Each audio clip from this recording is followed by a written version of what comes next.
పక్క రాష్ట్రమైన ఆంధ్రప్రదేశ్లో ఆనాడు ఉమ్మడి రాష్ట్రంగా ఉన్నప్పుడే పోలవరం ప్రాజెక్టు గురించి సినిమాలు వచ్చినాయి, కథలు వచ్చినాయి, చాలా వచ్చినాయి.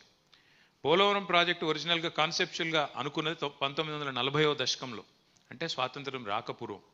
అల్టిమేట్గా శంకుస్థాపన జరిగింది 1980లో టంగుటూరి మన టి అంజయ్య గారు, టంగుటూరి పంతులు కాదు, టి అంజయ్య గారు ముఖ్యమంత్రిగా ఉన్నప్పుడు 1980లో ఆనాడు శంకుస్థాపన చేసిండ్రు. పనులు మొదలయ్యింది, ఫార్మల్గా పనులు మొదలైంది 2004వ సంవత్సరంలో. యాక్చువల్గా కన్స్ట్రక్షన్ స్టార్ట్ అయింది జూన్ 2014లో.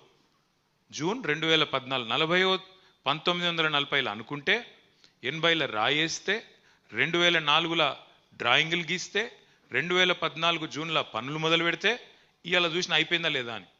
ఇప్పుడు ఏం చెప్తున్నారు తెలుసా, అందులో 2027 డిసెంబర్కు అయ్యే అవకాశం ఉంది అని చెప్తున్నారు. అంటే కేసీఆర్ పనితనానికి ఇతర రాష్ట్రాల పనితనానికి తేడా ఏందో చెప్పడానికి మాత్రమే ఇది నేను చెప్తా ఉన్నా. ఎక్కడ 1940, ఎక్కడ 1980, ఎక్కడ 2014, ఎక్కడ 2004, ఎక్కడ 2027. అదే కేసీఆర్ గారు ఇప్పుడే మా గంగుల కమలాకర్ అన్న చెప్పిండు.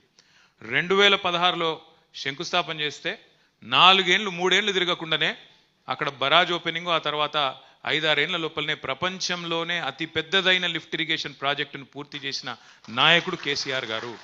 ఇది ఎవరు అవునన్నా కాదన్నా ప్రపంచ చరిత్రలో నిలిచిపోయే మాట.